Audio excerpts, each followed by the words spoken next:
This is Sarah with Posh Pooch Designs, and today's video I'm going to show you how to make this beautiful thick and chunky cowl.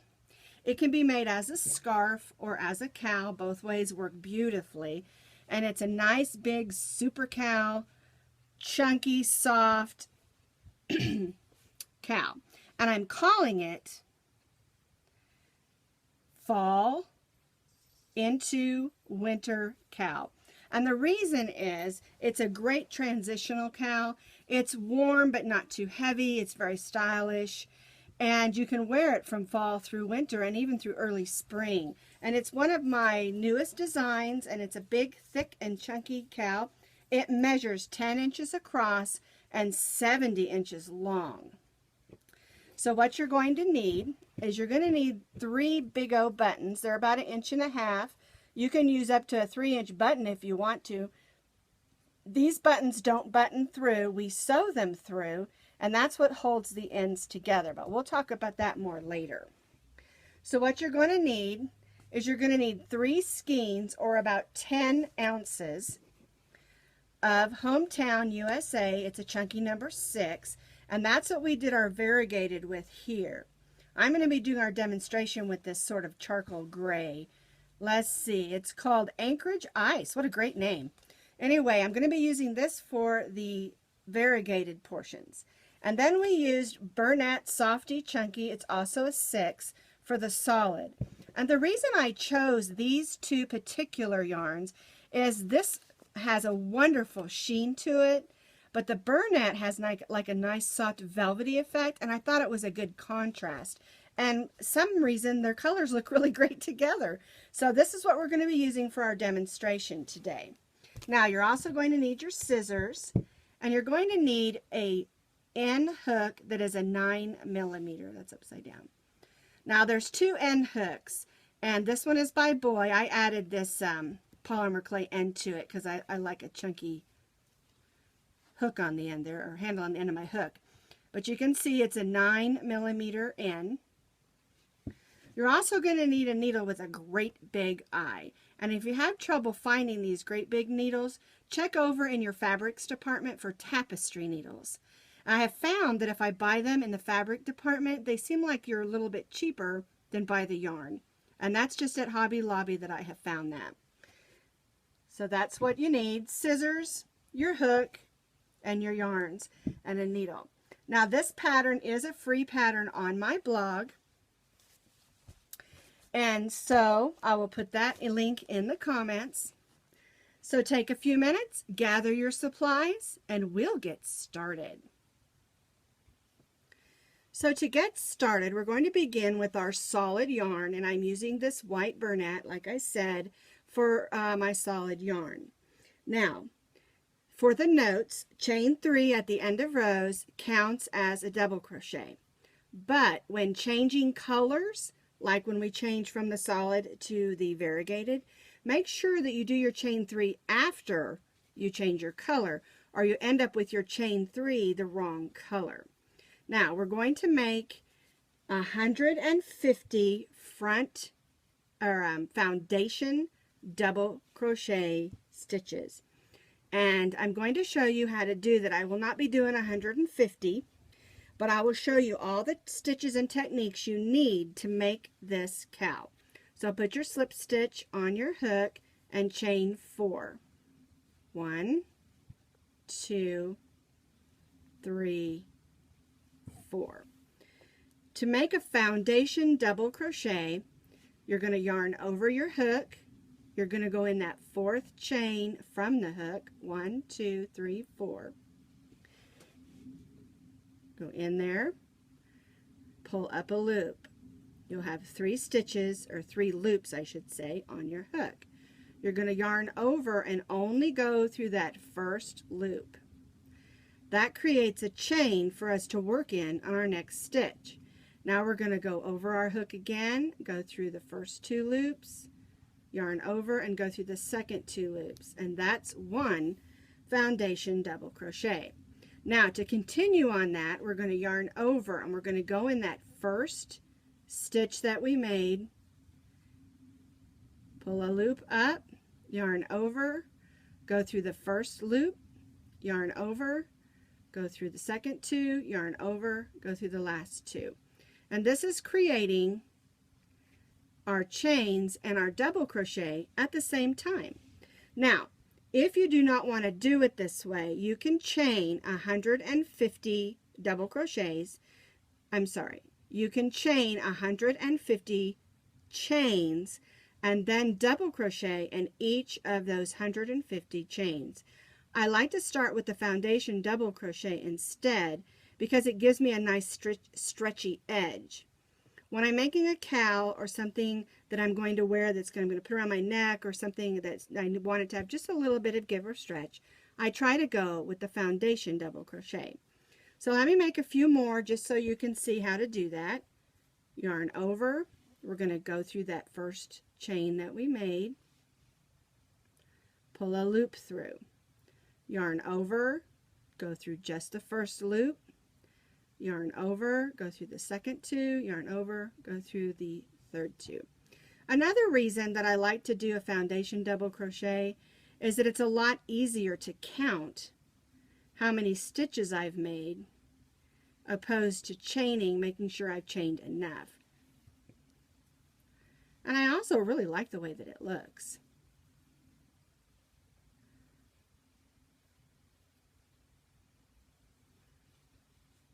And see how easy that is to count? The first 4 chains counted as our first one. So there's 1, 2, 3, 4, 5, 6. Simple as pie. All right, let's do a few more just so you understand how they work. Yarn over, go through that chain we made on our last stitch, pull a loop through, yarn over, go through the second 2, yarn over, go through the last 2. Now you'll need to do, like I said, 150 of these. And again, an alternate is to chain 150, then stitch 150 double crochets, 1 double crochet in each of those chains. It's totally up to you which way you'd rather do it. Either way, you need 150 double crochets, and that stitch is never going to change throughout the whole project. All of your rows will have 150 stitches.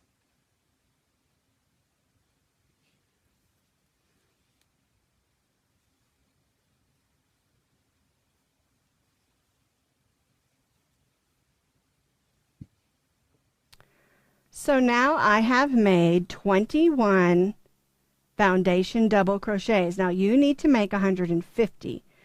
This is just a sample so that you understand how to work the stitches. You can either, like I said, do 150 chains and then work 150 double crochets, or you can work 150 foundation double crochets. And I only did 21 just to give you an idea of how it works. Now, to change colors, you want to make sure that you do your chain 3 after your color change, because if you did your chain 3 now, you would have a chain 3 here of the wrong color. So we're going to do our color change. Snug that down and then chain 3. 1, 2, 3. And that counts as our first double crochet. So we're not going to double crochet in that first stitch. So we're going to double crochet in the next 2 stitches. And that will give us 3 double crochet on this end.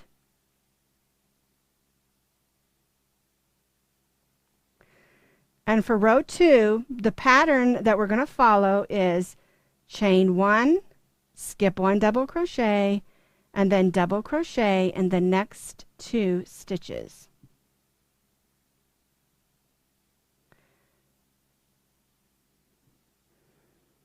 Chain 1, skip the next double crochet, and then double crochet in the next 2 stitches.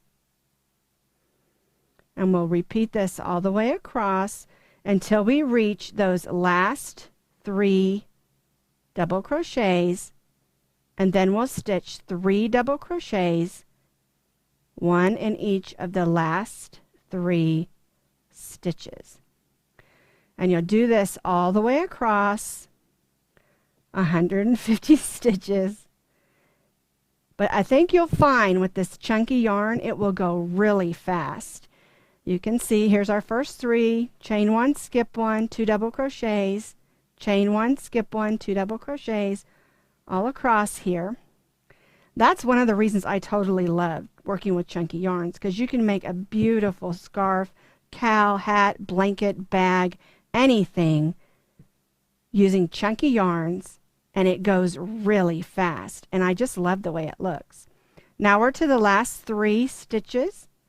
1 double crochet in those, and then of course the beginning stitch was that chain 3 of the chain 4 that we started. If you did the foundation double crochet, if not, just 1 double crochet in each of the last 3 double crochets. Okay, so there's our pattern for row number 2. Now for row number 3, it's really, really easy and quick. Somehow I got my yarns knotted together. All right, so we're going to chain 3, 1, 2, 3, because we're not changing colors. We're going to turn, and we're going to put 1 double crochet in the next 2 double crochets. 1, 2, and then we're going to chain 1, and we're going to skip that space and then put 1 double crochet in the next 2 double crochets. Because basically we're doing the same thing that we did in this row. It's just already set up for us. So all we have to do is chain 1 and put 1 double crochet in the next 2 double crochets.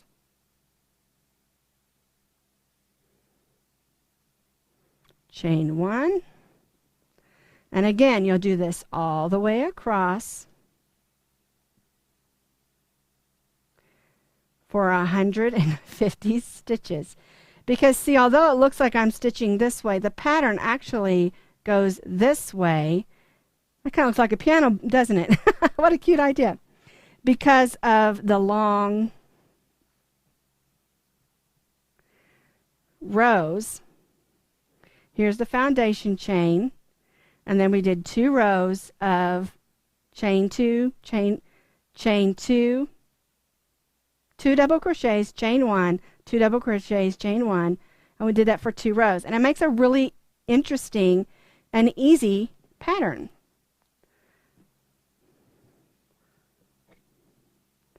All right, so let's do our double crochet, double crochet,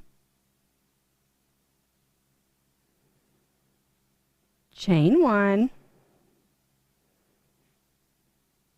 double crochet, double crochet, chain 1, and then we'll place 1 double crochet in the last 2 chains, and then 1 double crochet in the top of that chain 3. Get in there. There we go. So there's row. Let's turn it this way. Maybe that make it so you can see. I'm trying to make it so you can see the holes. That's row 1, 2, and 3. All right, at the end of row 3, there we go. We had to cut our yarn, and you will have a few ends that you'll have to weave in. And again, we're going to add our color before we chain 3. So we're going to add our white back in, or our solid, or whatever color that you're using. Chain 3, 1, 2, 3. Now for row 4, we want it to look like this row here. So what we're going to do is we're going to place 1 double crochet in each double crochet, and also 1 double crochet in the chain 2 space. So we're going to put a double crochet in those first double crochets, and remember our chain 3 counts as our first double crochet, and then we're just going to go in that chain 2 space and make a double crochet. And we will do this all the way across for row 4. 1 double crochet in each double crochet and 1 double crochet in that chain 2 space. And I'll have to say, I'm going to have to make a whole scarf with this white and this Hometown USA charcoal color because I am really loving the way that it looks. And I really have a place in my heart with charcoal colors, grays and charcoal colors. I like it with yellow too. I think I may have to try it with the yellow. Anyway. All right, so we're working across, placing 1 double crochet in each double crochet and 1 double crochet in each of the chain 1 spaces. And this makes a nice row across.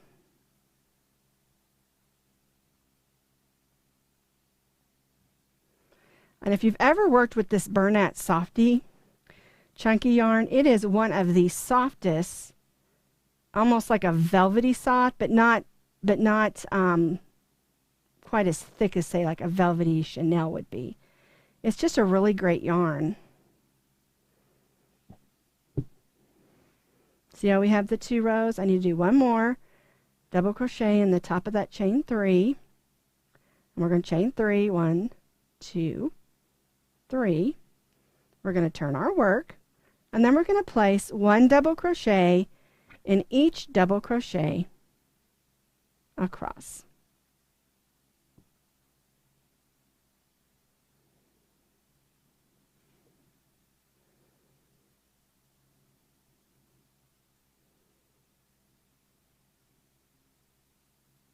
So I have worked the 2 rows of double crochet, and now we're going to again do a row like this one, and we're going to do it exactly the same way that we did when we added it here.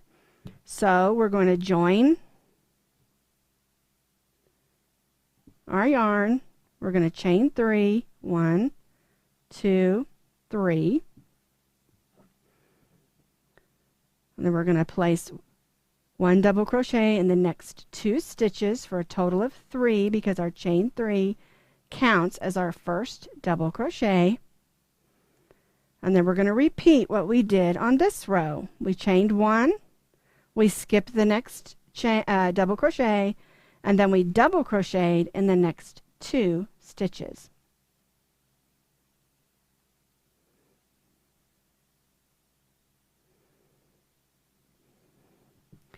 So basically what we're doing, let me grab my scarf here. Move this out of the way. We did our foundation double crochet in our solid, and then we did the 2 rows of the variegated 2 double crochets, chain 1, 2 double crochets, and then we did 2 rows of the solid, and then we repeated the variegated row. Then we did 2 rows of the solid, repeated the variegated row, and then ended with 1 row of double crochet in the solid. And that's exactly what we were doing here. This is where we were. And I really like the gray and the white together, so I think I'm going to go ahead and make one. And you will do this, and this makes about a 10-inch wide scarf. And after you do that, you need to do the ends. And the way we do the ends, I'll show you on this one, even though it's a lot smaller. What you would do when you get to the end, you're going to have all of these, you're going to tie off after you've finished all your rows, 1, 2, 3, 4, 5, 6, 7, 8, 9, 10, 11, 12 rows across. You're going to tie off. And that's just pulling that yarn through because you're not going to crochet anymore. And of course, this is not as big. I'm just explaining. And you're going to have all these ends, and that's what you're going to need that big wide needle for, is to tie off all those ends. And if you don't know how to do that, you just thread your needle, and I just kind of pull it over across like this and stuff it through that hole. And you're going to use that needle and work those stitches back up in like this so that they're not seen. those tails. And remember, when you're weaving your ends in, go through stitches, not through holes, or your tails won't stay put. And after you work all those stitches in, we're going to add a trim like this. And we're going to do this to both ends of the scarf. Now, you're going to need to stitch a row of double crochet evenly across the ends. And you'll do this on both ends. You'll do a row of double crochet, and then you'll do 2 more rows for 3 rows of double crochet on each end. Now, this one I did using the solid color. And then the top one I used the variegated color. You can do it either way that you want to. You just need to do a row of evenly spaced double crochets. Then you'll need to find your pretty buttons, and I'll show you how to do those. Really, any kind of button will work because we're not going to be pushing the button through the yarn. We're just using it to keep the ends of the cowl sewn together. So these are just some choices you can use. There's tons of different buttons out there. We move those aside and we'll go back to this one. Now, the way this works is you wrap the back end of the cowl and with the top end on top of it. And you just lay them there like that. You've got 3 rows of the solid and 3 rows of double crochets of the variegated. And then you just place your 3 buttons and you thread your needle and you just sew going through both thicknesses back and forth. And one thing that you might find, make sure that you use a button that your needle will fit through when it's threaded. Because if it's too small, like see how tiny these buttonholes are, it's going to be a tight fit. So all you do is you place your button. I started in the center so that my buttons would be even, and I put the middle button on. I held it like this, and I just sewed back, through, down, and forth. Back and forth. I made the X. Then on the back side, back here, I just made a simple knot, and then I stitched around, make sure that it stayed in the stitches, not the holes. And I did the center one first and then the 2 outside ones. I didn't do any additional stitching other than the corner right here. I did a little bit of stay stitching on this corner and on this corner. And I did this corner and this corner, kind of going down the side, just so that it would stay put. And I just used the matching yarn. You just, stitch through like this, back down, and then I stitched along here, and I did the same thing, in and then back down with some yarn, just so that it would stay put, because I didn't want it lifting. I didn't put anything in here or on the other side. I just sewed the 3 buttons on and the edges, and it makes such a beautiful scarf. This yarn is perfect, and the Hometown USA yarn is a little heavy, but the Bernat Softy yarn is not, and so it's not a big, heavy scarf. So I think you're really going to like it.